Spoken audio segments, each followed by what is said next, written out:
하나님의 말씀은 여호수아서 2장 12절부터 24절 끝까지 함께 봉독하겠습니다.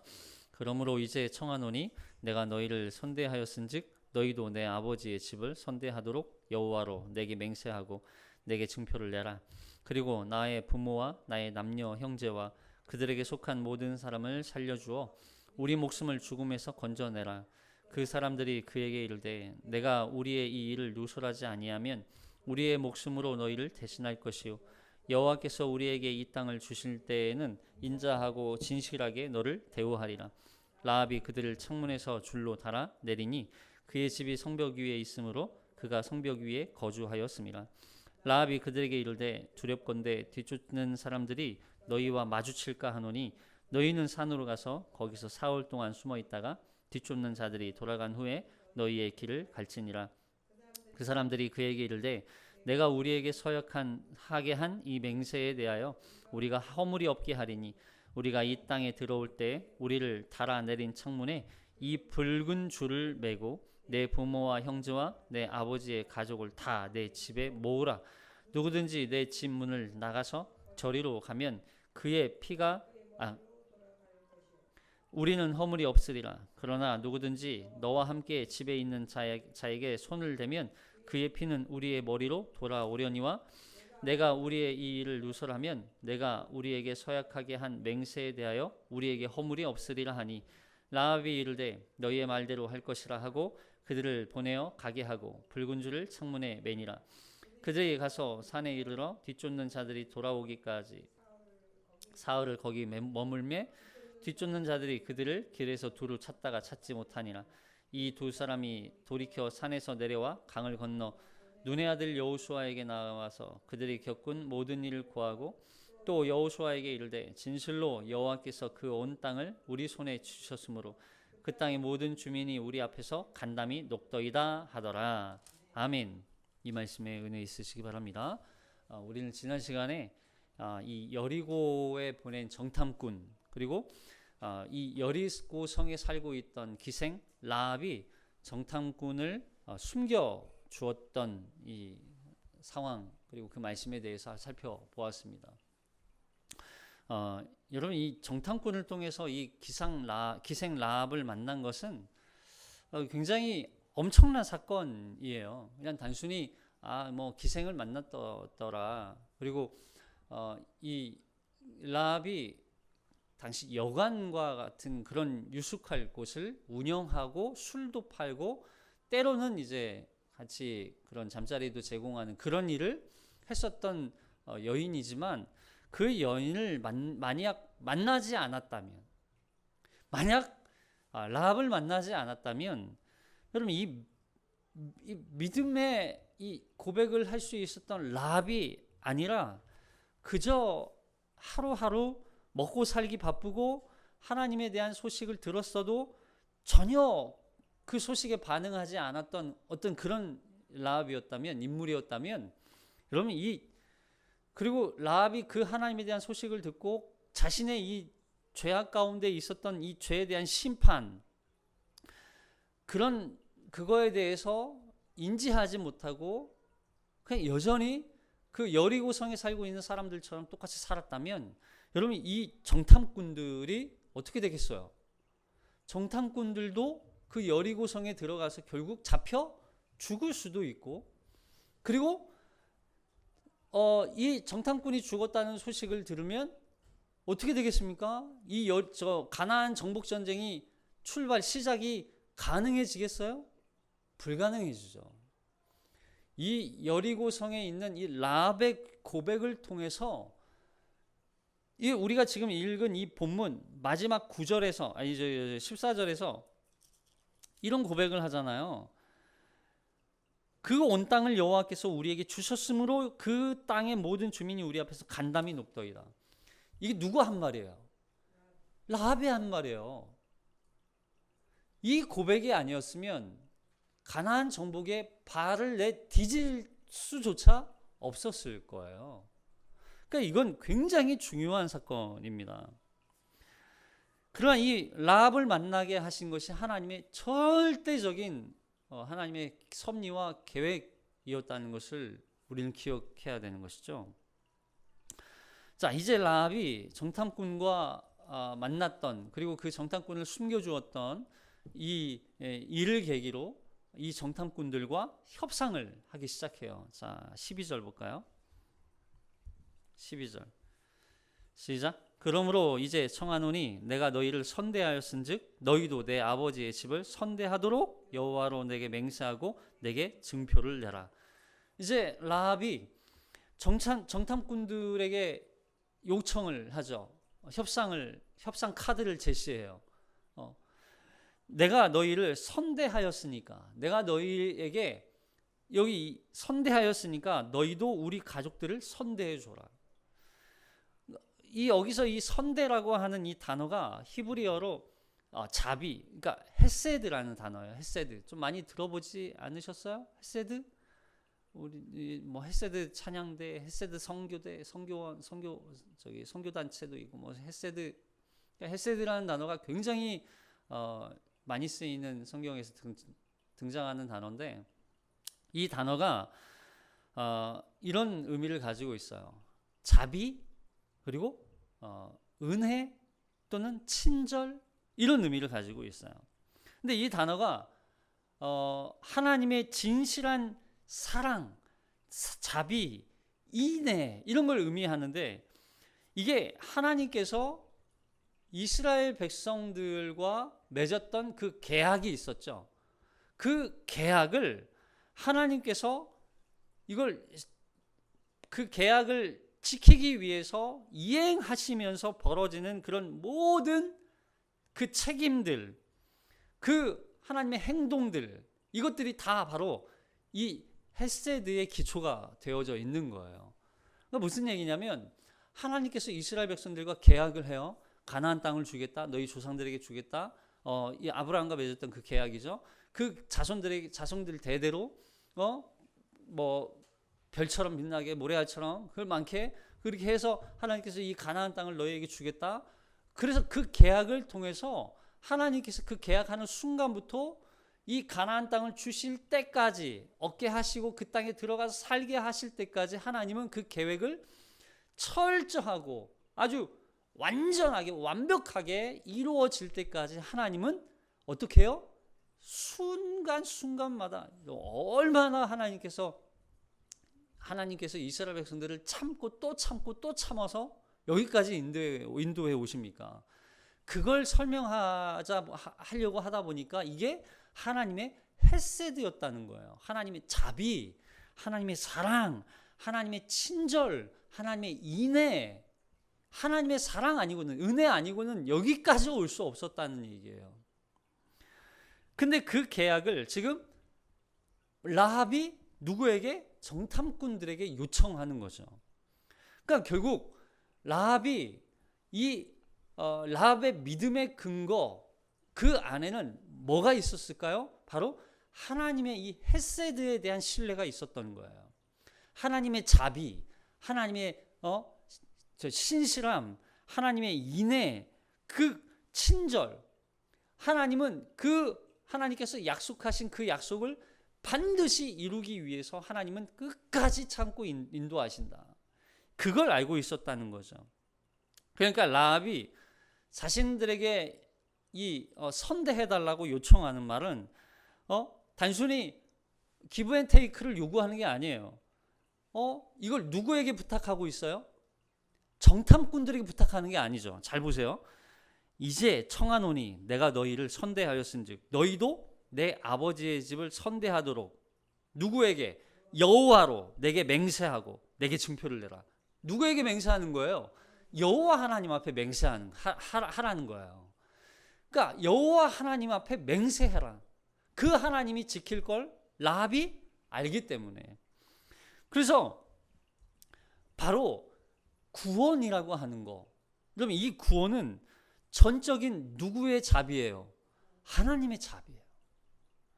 하나님의 자비가 아니면 구원 얻을 수 없는 거예요.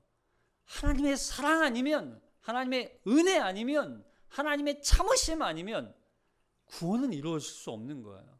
그럼 우리를 생각해 보세요. 여러분, 내가 구원받을 자격이 있습니까? 이 라합의 믿음조차 우리는 없잖아요. 심지어는 이스라엘 백성들 가운데 단 누구도 이만한 신앙 고백을 한 사람이 한 사람도 없었다고요. 심지어는 라합이 했던 이 고백이 우리에게 있냐고요. 그런 믿음의 고백이 있어서 하나님이 우리를 구원하셨어요? 아니요. 우리가 구원받은 건 나의 어떤 잘남이나 나의 능력이나 나의 어떤 실력이나 내 믿음을 보고 하나님이 구원하신 게 아니에요. 전적으로 하나님의 자비였던 거예요. 하나님의 헤세드였어요.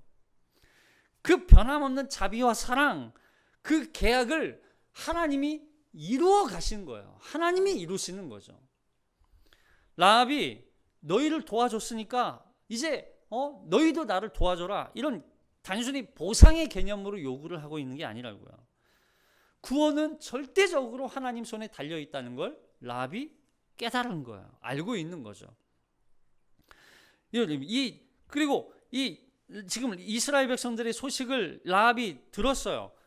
그 소식을 통하여서 라합이 깨달은 게 뭐냐면 하나님의 엄중한 심판이었어요.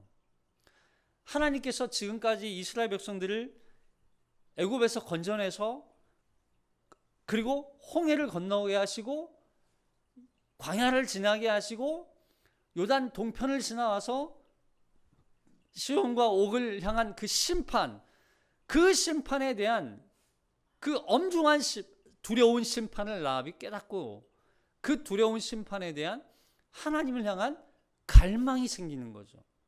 그 구원에 대한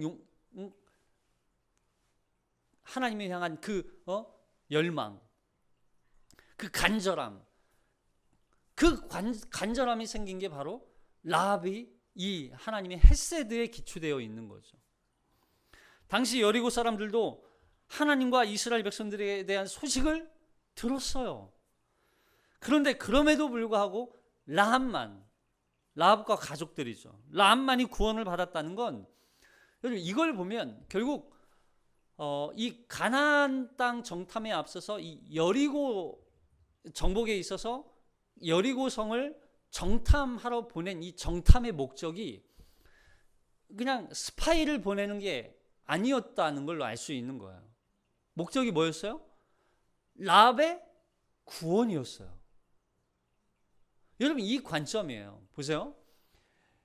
이 여리고 성을 여호수아가 정탐하기 위해서 보냈지만 하나님은 그 정탐을 보내게 하신 목적이 단순히 그 여리고 성을 보고 정찰하고 정탐하기 위한 그런 스파이의 목적이 아니라 하나님의 목적은 라합의 구원이었던 거예요. 그 구원을 위해서 하나님은 정탐꾼을 보내신 거죠. 그 정탐꾼을 통해서 라합을 만나게 하시고 그 라합이 결국에는 하나님의 백성이 되게 하시는 거죠. 자, 그래서 이제 라합이 가졌던 이 믿음은 하나님께서 자기 백성들을 이 애굽에서 탈출시키시고 홍해를 건너게 하시고 요단 동편 시온과 옥을 진멸하셨다는 것을 통하여서 하나님에 대한 그 공의를 보게 되고, 그럼 그 공의가 뭐예요? 바로 그 공의가 결국 하나님의 뜻이에요. 하나님의 공의로운 심판, 하나님의 그 공의로운 분별, 그리고 그 공의를 통하여서 라합은 하나님의 이 심판에 대한 두려움이 생기죠. 그러나 그럼에도 불구하고 하나님은 그 심판의 뒷면에 뭐가 있었어요? 자비가 있었다는 걸 아는 거예요. 왜요? 그 가운데 이스라엘 백성들에게 베푸셨던 하나님의 그 계약을 이루기 위해서, 그 계약을 완성하기 위해서 이스라엘 백성들을 지금까지 참고 인내하고 기다리면서 여기까지 인도해온 그 하나님을 아는 거죠. 이게 바로 뭐예요? 헤세드예요. 헤세드. 그래서 그 헤세드, 변함없이 여전히 용서하시고 자비를 베푸시고 사랑하셔서 그 계약을 완성해 가시는 그 하나님에 대한 믿음이 생기는 거죠. 그리고 그 공의와 이제는 그 헤세드를 신실하게 하나님께서 또한 행하시는 거, 이게 바로 의예요. 이걸 ጼ데카라고 하죠. ጼ데카. 자, 그걸 통해서 라합이 구원에 이르는 이 과정이 우리에게 보여지고 있어요. 이게 이제 구원의 서정이라는 그런 표현을 쓰거든요. 신학적으로. 구원의 서적을 보면 라합이 뭘 해요? 처음에 부르심을 받아요. 소명이에요. 소명. 하나님에 대한 소식을 듣죠. 이게 소명이에요. 외적인 부르심이 있을 수도 있고 하나님께서 그동안 라합에게 어떤 사인을 계속 내적으로 부르심을 주셨을 수도 있어요. 그게 서로 작용을 해서 그 부르심에 대한 응답이 생기죠. 그게 뭐예요? 중생이에요. 중생이라는 건 뭐냐면 그 안에 새로운 하나님적 생명이 들어가는 거예요. 하나님적 생명. 그게 뭐예요? 그 안에 죽어있던 심령. 왜 죽었어요? 죄로 인해서. 그 죄악으로 인하여서 죽어있던 그 심령이 살아나요. 왜요? 하나님에 대한 인식이 되기 시작하니까. 하나님에 대한 인식이 되기 시작하니까 그 안에 그 자신의 죄가 보이고 그리고 그 죄에 대해서 자기 안에 죽어있던 그 영적 생명이 다시 하나님으로부터 부어지는 거예요. 이게 바로 중생이에요. 그리고 그 중생한 그 영혼이 점점 그리스도를 예수 하나님에 대한 지식과 그리스도에 대한 지식으로 말미암아 계속 자라나요. 그걸 우리는 뭐라고 얘기하냐면 이제 믿음이라고 얘기하는 거예요. 하나님을 더 깊이 알고 또 그 그리스도를 통하여서 구원에 이를 수 있다는 그 믿음, 그게 믿음이죠. 그리고 그 다음에 나타나는 것이 바로 회심이에요. 여러분, 이 라합 안에도 참된 회심의 모습이 있었죠. 그 회심, 죄로부터 돌아서서 이제는 하나님, 하늘의 하나님, 땅의 하나님이 너희 하나님이다. 그 하나님을 유일하게 그 하나님을 신으로 인정하는, 그리고 그 비로소 라합 안에 참된 믿음으로 말미암아 생기는 칭의가 주어지게 되는 거죠. 칭의, 의롭다 하심. 그 의롭다 하심을 통하여서 비로소 이 라합이 그리스도의 하나님의 양자, 자녀가 되는 거예요. 이러한 과정들을 통해서 라합이 이 구원의 모습들이 점점 보여지는 거죠. 그럼 우리 안에도 이런 과정들이 나타나요. 물론 특별히 이 과정이 순차적으로 발생하는 것은 아니지만 그럼에도 불구하고 보편적으로 이러한 과정을 통하여서 우리의 구원에 이르게 되는, 우리의 구원을 설명할 수 있게 되는 거죠. 그래서 양자됨 다음에 이제 성화, 그리고 성화 다음에 견인, 그리고 마침내 영화라고 하는 우리의 이제 그리스도를 만남으로 말미암아 부활한 승천한 그 존재, 이 영화에 이르게 되는 거죠. 그러니까 이 라합이 가졌던 이 구원의 모습을 통해서 하나님의 이 놀라운 은혜의 모습들을 우리가 보게 되는 거예요. 여전히 이 죽어 있는 이 가나안 땅 여리고성 안에 죽은 영혼이었던 라합을 살리시는 하나님의 구원의 역사를 우리가 봐야 되는 거예요. 그럼에도 불구하고 이 라합은 그 믿음의 신앙의 기초가 항상 단순히 어떤 이 이스라엘 백성들이 지금까지 해왔던 어떤 그런 놀라운 역사에만 근거되어 있는 것이 아니라 라합의 믿음은 말씀과 그리고 하나님의 그 약속에 근거되어 있었다는 걸 우리가 기억해야 돼요. 라합의 믿음은 단순히 그랬다 하더라, 그 소식, 여기까지 인도해 온 하나님의 그 모습, 어떤 현상을 본 게 아니에요. 그것뿐만 아니라 하나님의 말씀, 약속을 붙들고 있었다는 거예요. 그 약속이 중요한 거예요. 자, 라합이 했던 이 헤세드라는 표현이 이제 이 정탐꾼들도 함께 또 고백을 합니다. 왜냐하면 라합의 헤세드, 라합이 베풀었던 헤세드를 이 정탐꾼들에게도 요구하거든요. 자, 13절 시작. 그리고 나의 부모와 나의 남녀 형제와 그들에게 속한 모든 사람을 살려주어 우리 목숨을 죽음에서 건져내라. 그 사람들이 그에게 이르되 내가 우리의 이 일을 누설하지 아니하면 우리의 목숨으로 너희를 대신할 것이요 여호와께서 우리에게 이 땅을 주실 때에는 인자하고 진실하게 너를 대우하리라. 라합이 그들을 창문에서 줄을 달아 내리니 그의 집이 성벽 위에 있으므로 그가 성벽 위에 거주하였음이라. 자, 여기 이 표현이 되게 조금 이렇게 이해하기가 쉽지 않죠. 더군다나 이 인자와 진실이라고 하는 이 바로 앞에 나왔던 이 헤세드하고 이 단어가 똑같은 단어거든요. 인자하고 진실하게. 이게 헤세드라는 단어하고 똑같은 단어예요. 그래서 이 성경을 개역 개정을 이 세번역 성경으로 한번 보면 조금 의미가 좀 드러날 수 있어요. 세번역 성경 버전으로 읽어볼게요. 14절 시작. 정탐꾼들이 그 여인에게 말하였다. 우리가 목숨을 내놓고라도 약속한 것은 지키겠소. 우리가 한 일을 어느 누구에게도 일러 바치지 않는다면 주님께서 우리에게 이 땅을 주실 때 우리는 친절과 성실을 다하여 그대를 대하겠소. 이렇게 고백하는 거예요. 그러니까 우리가 목숨을 내놓고라도, 이게 무슨 뜻이냐면 밑에 있죠. 리을 히브리어, 우리의 생명은 너희의 생명이다. 그러니까 내 생명은 너희에게 맡겼다. 그러니까 너가 이 비밀을 다른 사람에게 누설하지 않는다면 우리는 이 약속을 반드시 지키겠다. 그런 뜻이죠. 그리고 이걸 우리도 누설하지 않고 우리의 목숨은 이미 너희의 손에 달려 있다. 너희의 것이다. 그러니까 우리를 믿어달라. 이런 얘기를 하는 거죠. 하나님께서 이스라엘과 맺었던 그 약속을 지키시기 위해서 베푸시는 그 변함없는 자비와 사랑처럼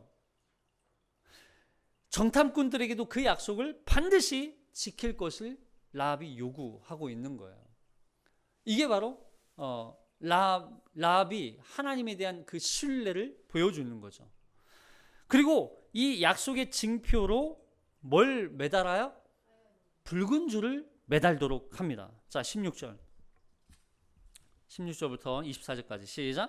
라합이 그들에게 이르되 두렵건대 뒤쫓는 사람들이 너희와 마주칠까 하노니 너희는 산으로 가서 너희가 사흘 동안 숨어 있다가 뒤쫓는 자들이 돌아간 후에 너희의 길을 갈지니라.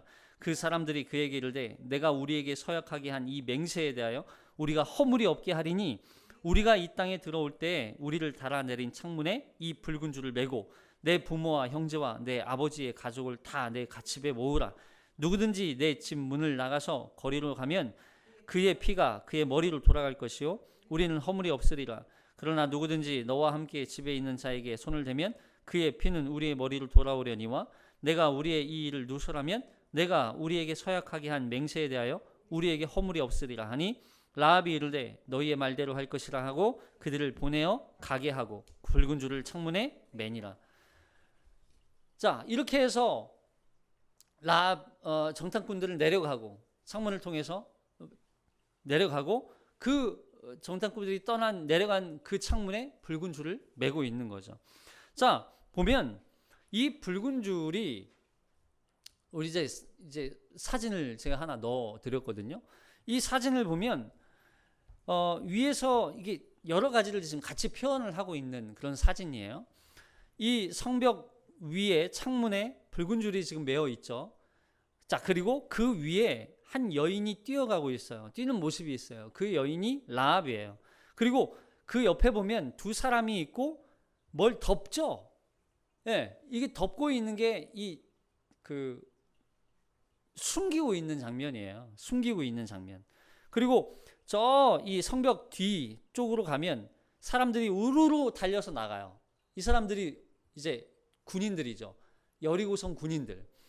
이 여리고성 군인들이 지금 이 정탐꾼 두 사람을 찾기 위해서 지금 동분서주하면서 쫓아다니고 있는 상황인 거죠. 라합이 이 두 사람을 숨길 때 거짓말로 저 문 밖으로 나갔다. 성문 밖으로 나갔다. 빨리 가면 잡을 수 있을 것이다. 이렇게 얘기하잖아요. 그 그림을 보여주고 있는 거예요. 자, 근데 결과적으로 정탐꾼들은 이 라합의 믿음의 고백을 듣고 그녀의 가족을 구원해 주는 어떤 도구로서 사용되고 있는 그런 장면이죠. 이 점은 정탐꾼과 라합의 대화에서 좀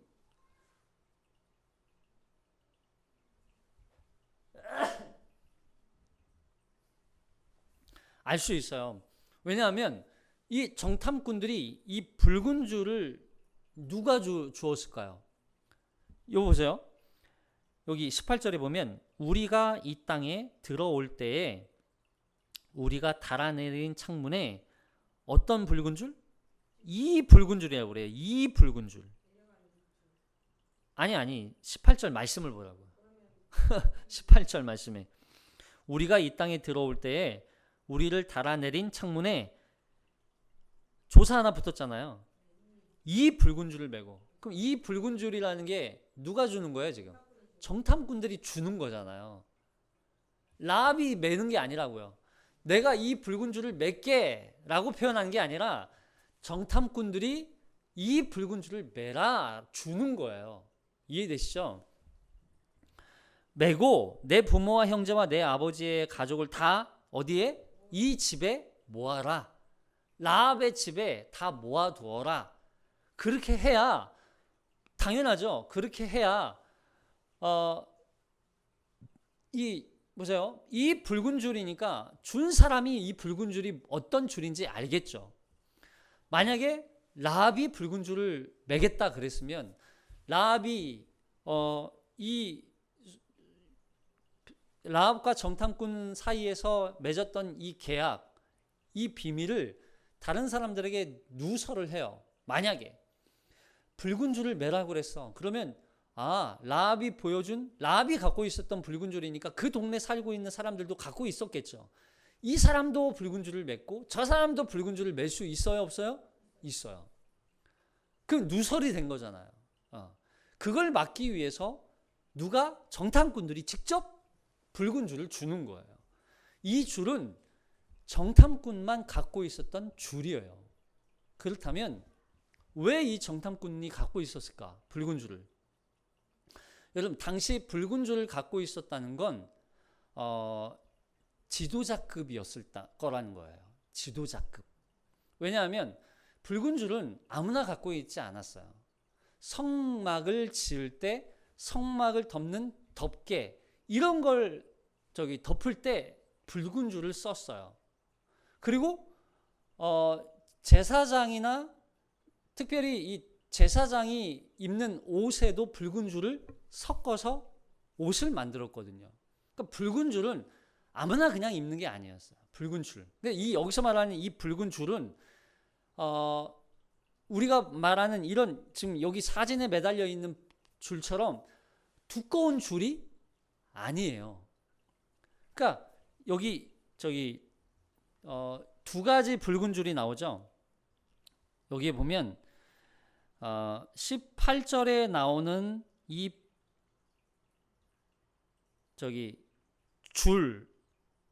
줄은 뭐냐면 두꺼운 밧줄 같은 줄이에요. 그러니까 보세요. 이게 그 창문에서 성벽을 타고 내려오려면 그냥 일반적인 그 끈 가지고는 불가능하겠죠. 왜냐면 끊어질 수 있어요. 남자 2명이 내려와야 되는데. 그러니까 일반 끈으로는 끊어져요. 그래서 이렇게 꼬아진 밧줄이에요. 그래서 튼튼하겠죠. 그래서 두 사람이 내려올 만큼 튼튼한 밧줄이었다는 거죠. 그러나 실제적으로 라합에게 준 이 줄은 붉은 줄이라고 하는 건 꿰는 줄이에요. 꿰는 줄. 주로 어디에 꿰는 줄? 바늘에 꿰어서 옷을 만들 때 쓰는 그런 줄이라는 거죠. 그러니까 결국에는 그렇게 크고 두꺼운 그런 밧줄 같은 게 아니고 얇고 또 상하기 쉬운, 그럼에도 불구하고 그 줄이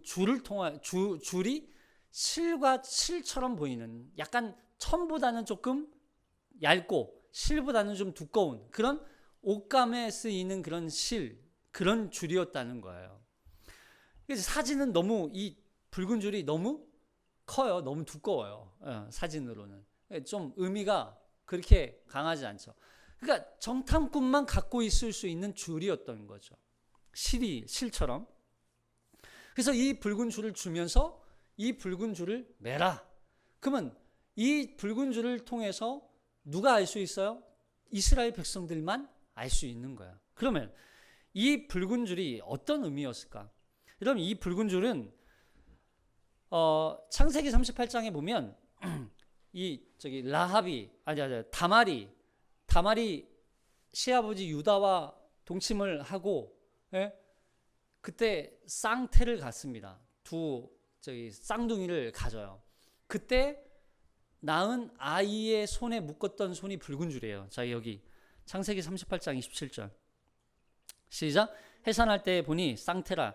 해산할 때 손이 나오는지라. 산파가 이르되 이는 먼저 나온 자라 하고 홍색 실을 가져다가 그 손에 메었더니 그 손을 도로 들이며 그의 아우가 나오는지라. 산파가 이르되 내가 어찌하여 터뜨리고 나오느냐 하였으므로 그 이름을 베레스라 불렀고 그의 형 곧 손에 홍색 실 있는 자가 뒤에 나오니 그의 이름을 세라라 불렀더라.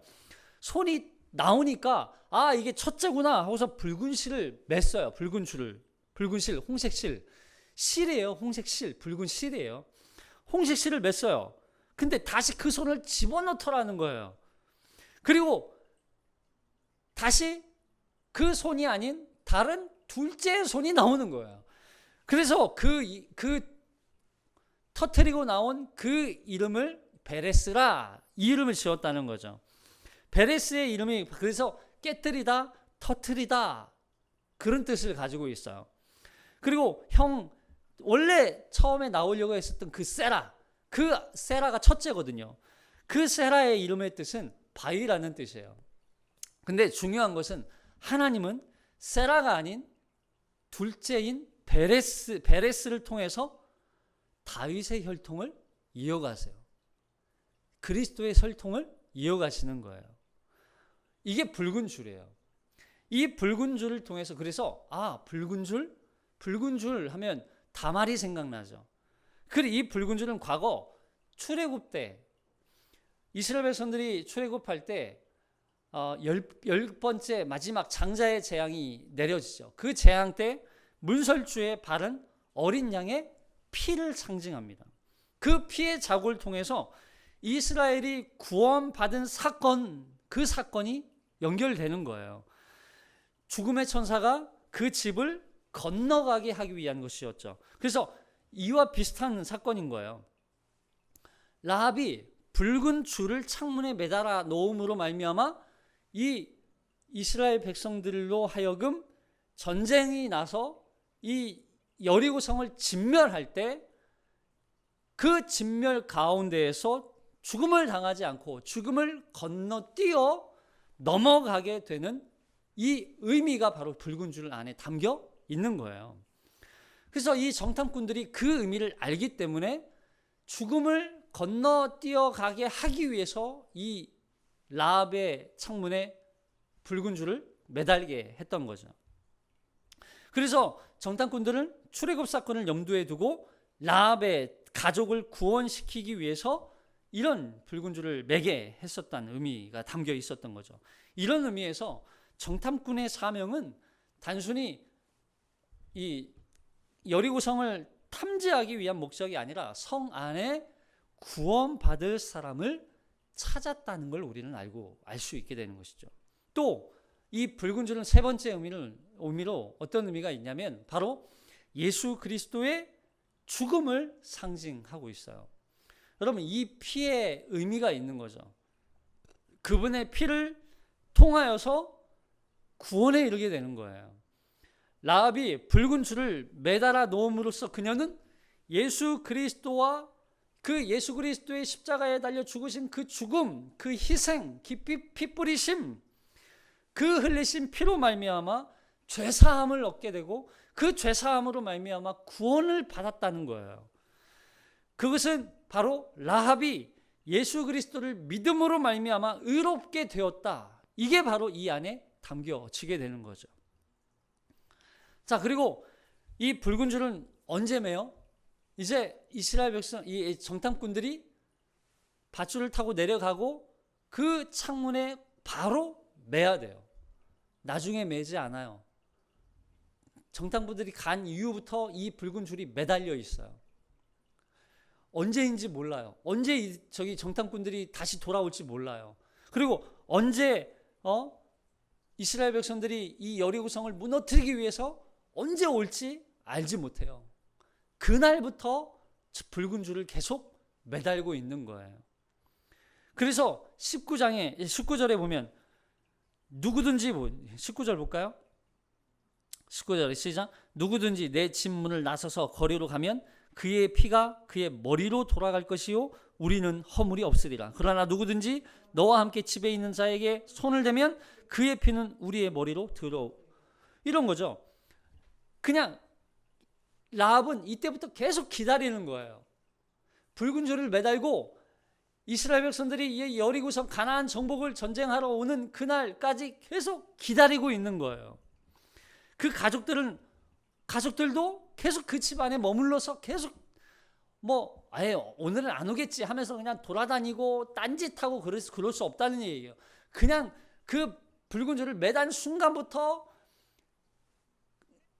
이스라엘 백성들이 올 때까지 계속, 여호수아가 올 때까지 계속 기다리고 있는 거예요. 여러분, 이 여호수아는 누구를 상징한다고 그랬어요? 예수 그리스도를 상징한다고 그랬죠. 여러분, 이때 보세요. 라합은 이 약속을 받은 순간부터 구원을 받았습니까? 못 받았습니까?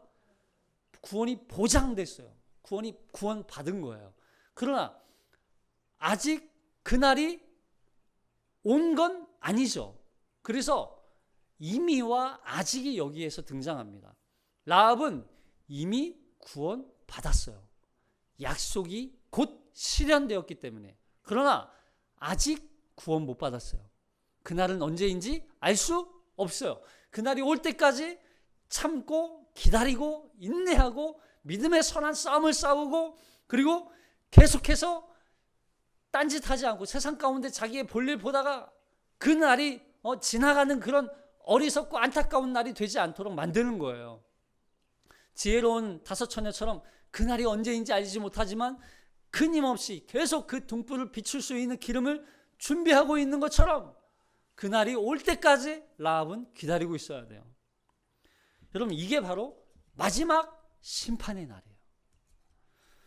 라합이 가졌던 믿음, 그 믿음은요, 그리스도의 재림에 대한 기다림이었고 그 재림의 날이 곧 하나님의 심판의 날이었다는 걸 아는 것이고 그 심판의 날이 라합에게는 구원의 날이라는 걸 라합은 믿고 있었다는 거예요. 여러분 보세요. 이 날은 고대하고 준비하면서 기다리는 거예요.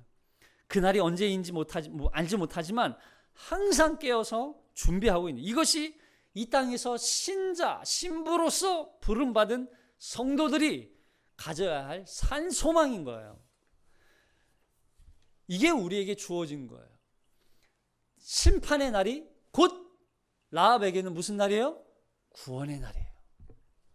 여러분, 주님이 오시는 그 날이 하나님의 심판의 날이지만 믿는 우리에게는 무슨 날이에요? 구원의 날이에요. 영광스러운 날이에요. 그래서 신자들은 그 날을 기다리며 사는 거예요. 이 땅에서 딴짓하고 이 땅에서 자기 마음대로, 여러분 거리 나가서 가족들이 오늘은 안 와, 언제인지 알 수 없어, 그냥 적당히 해, 왜 그렇게까지 그렇게 기다리면서 살아, 왜 그렇게 힘들게 살아, 그럴 필요 뭐 있어, 아니라는 거예요. 그렇게 살다가 주님이 언제 오실지 몰라요. 그때 신호 좀 하고 오시죠.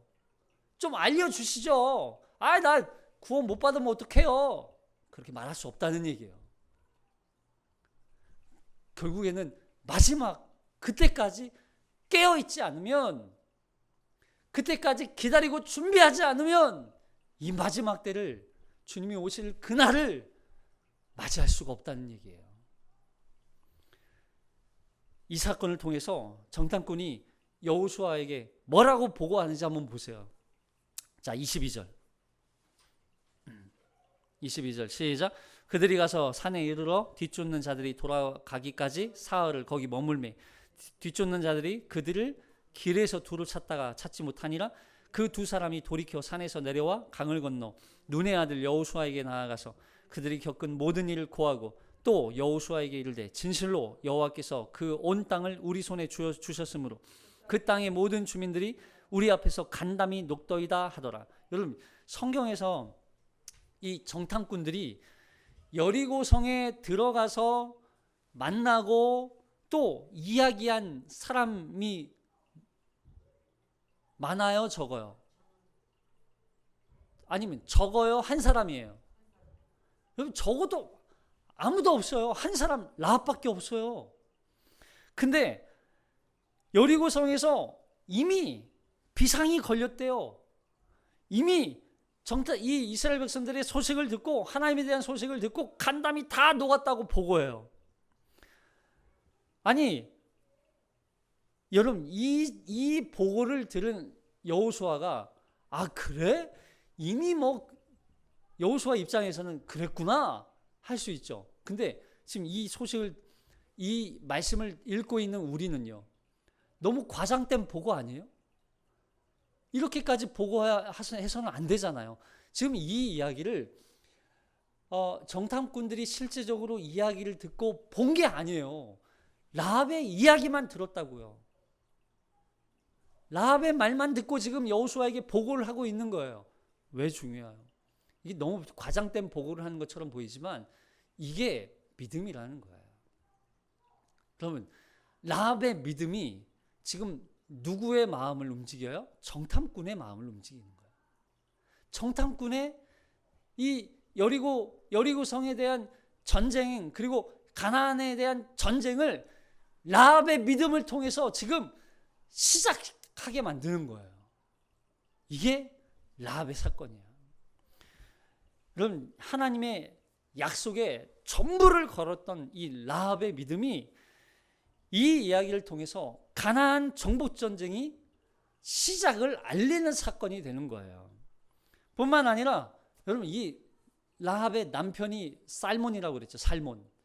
살몬이 연구에 따르면 여리고를 정탐한 이 두 정탐꾼 중에 한 사람이 살몬이었다는 얘기예요. 이방인이었죠. 기생이었죠. 그럼에도 불구하고 이 살몬이 이 라합을 만나 보니까 이 라합의 이 믿음, 그녀의 신앙과 믿음, 그리고 정탐꾼을 숨겨줄 만큼의 그 순종의 모습, 그 대범함, 그 모습을 보고 살몬이 한눈에 반했다는 거예요. 살몬의 입장에서는 이만한 여인이 어디에 있겠냐. 여러분, 이방인이었고 기생이었음에도 불구하고 살몬은 그 여인을 선택해요.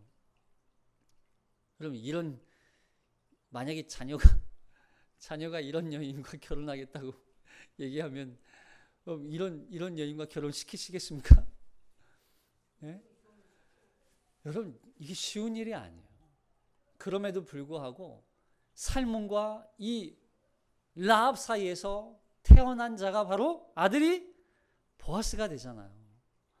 이 보아스를 통해서 다윗이 되고 다윗을 낳고 다윗을 통하여서 그리스도가 낳게 되는, 이 믿음의 계보가 있게 되는 이 놀라운 역사가 라합의 믿음으로부터 발생한 거예요. 여러분, 라합을 단순히 한 여인이라고 하는 존재로 보는 것이 아니라 이 라합을 통하여서 이스라엘의 역사가 시작되고 이스라엘 백성들이 가나안 땅에 들어가는 역사가 시작되고, 이 라합의 믿음을 통해서 우리 신앙의 근간을 보여주는 사건인 거예요. 우리는 그리스도에게 모든 걸 던진 자들이에요. 그리스도에 대한 믿음을 통하여서 예수 그리스도와 함께 연합되어져서 마지막 주님이 오실 그 마지막 때까지 주님을 기다리며 신부로서 그 주님의 심판 앞에 서게 될 마지막까지 준비하며 살아가야 할 자들이 바로 우리들이라는 거예요. 그러나 그날이 두려운 날이 아니라 라합이 기다렸던 그 부활처럼 그 영광스러운 하나님의 구원의 영광이 우리 앞에 놓여 있다는 것을 기억하며 오늘 하루도 한 주간도 그 믿음의 선포를 통하여 우리의 삶을 증명해내는 자들이 바로 성도의 삶인 것입니다. 우리가 이 한 주를 그러한 믿음의 고백으로 순종하며 주님이 오실 길을 준비하며 깨어 믿음의 삶을 살아내는 저와 여러분이 되시기를 주님의 이름으로 축복합니다. 기도하겠습니다.